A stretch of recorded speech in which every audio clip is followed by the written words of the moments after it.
एक सवाल सबसे पुराना, सबसे कठिन और सबसे गहरा है, और ये है, धर्म, दर्शन शास्त्र, वेद, उपनिषद, बुद्ध, कबीर, गीता, सब ने इसे अपने अपने तरीके से समझाया है।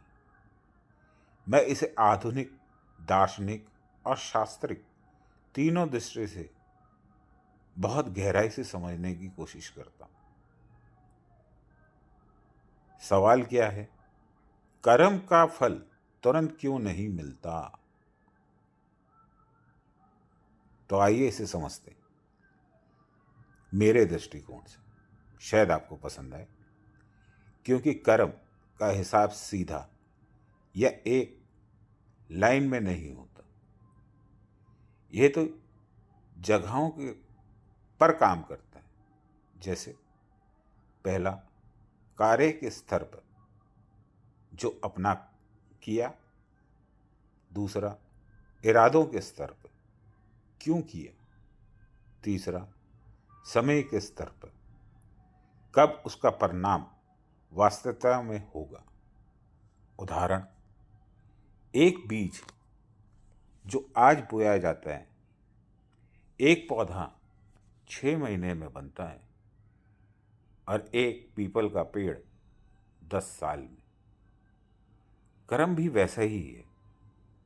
हर पेड़ का अपना समय है। दूसरा सवाल जो उठता है वो है, बुरे लोग अमीर और कुछ लोग परेशान क्यों? अच्छे लोग परेशान क्यों? ये बहुत बड़ा भ्रम है। और कारण यह है, पहला, संपत्ति सुख नहीं।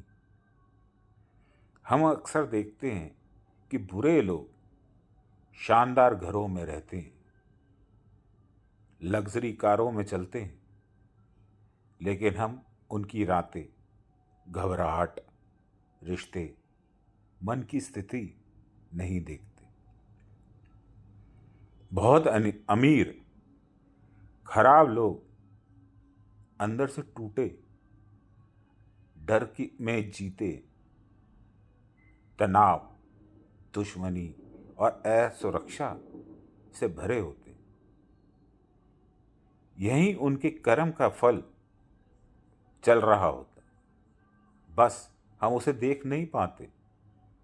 भारी चमक हमेशा खुशी नहीं होती।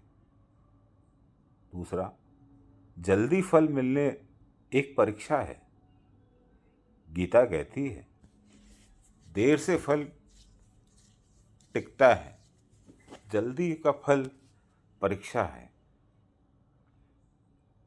बहुत बार बुरे लोगों को जल्दी जल्दी सफलता मिलती है। वे वास्तव में उनके भविष्य की विनाश की तरफ ले जाते हैं। क्यों?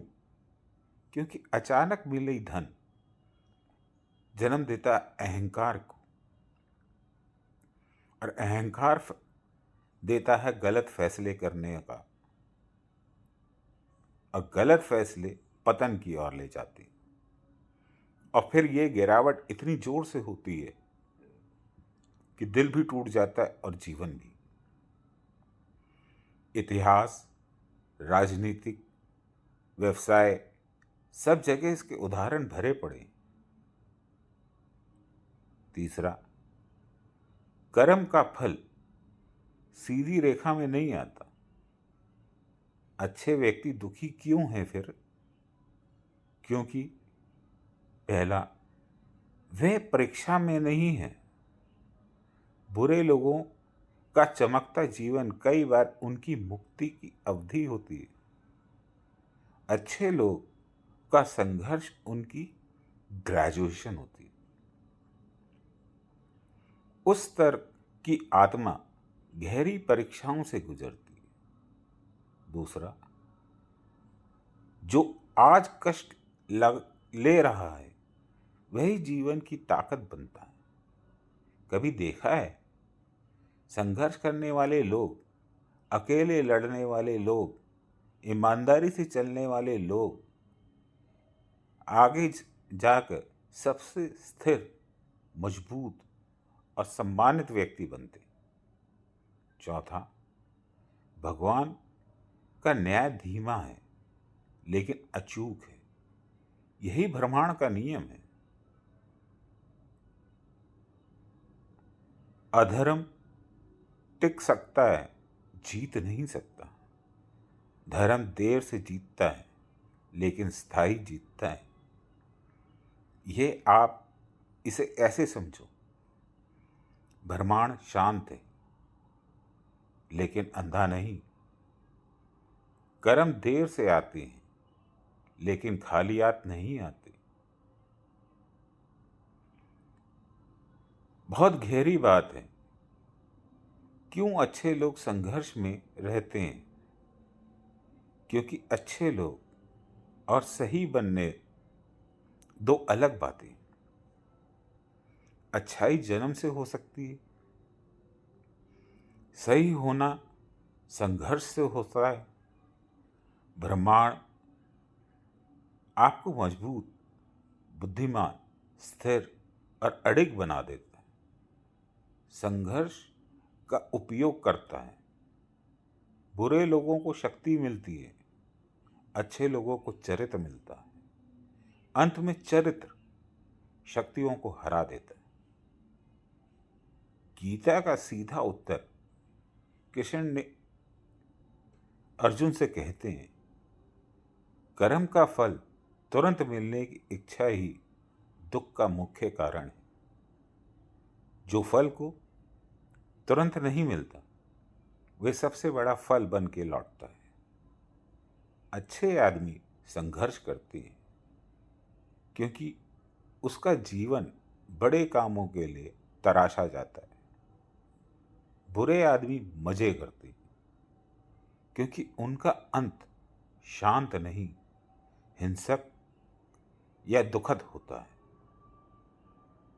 आध्यात्मिक रूप से या सामाजिक रूप से। अंतिम में ये गहराई लाइन एकदम दिल को उतरने वाली है। Nature delays justice to give you time to grow and delay punishment to give them time to change. लेकिन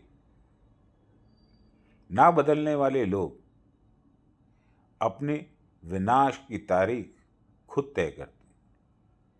अब उदाहरण की तरह समझो जो मैंने आपसे पहले कहा था कि राजनीतिक में अगर आप देखो, हिटलर का नाम आता है जो बहुत ही जल्दी अपनी तानाशाही से जर्मनी का राजा बन गया, वर्ल्ड वॉर सेकंड का कारण बन गया। कितनी तेजी से उसका उत्थान हुआ, लेकिन कर्म की गति जब आई तो उसका पतन कैसे तेजी से हुआ। वो एक डरा हुआ, भयभीत, अंत समय में बंकर में जिसने खुद अपनी प्रेमिका को गोली मार दी और खुद आत्महत्या कर ली। यही है बुरे लोगों का उत्थान होना तेजी से और अंत इतना बुरा। महात्मा गांधी को लीजिए, उन्होंने संघर्ष किया और उस संघर्ष में कई बार जेल गए, पद यात्राएं करी, आंदोलन निकाले, अंत देश को आजाद करा। मरने के बाद भी उनका नाम है। तो ये अब आपके हाथ में है कि आप इसे सोचें कि संघर्ष क्यों हो रहा है आपकी लाइफ में। ये आपको बनाने के लिए है, बिगाड़ने के लिए नहीं। अगर आपको बात समझ में आए, आपके दिल को छू रही हो, तो इसे लाइक कीजिए, शेयर कीजिए, ज़्यादा से ज़्यादा लोगों को ये विचार फैलाइए और सब्सक्राइब करना ना भूलिए ताकि मेरे अगले वीडियो आप तक तुरंत पहुँचे। बेल आइकॉन बजाना ना भूलिए।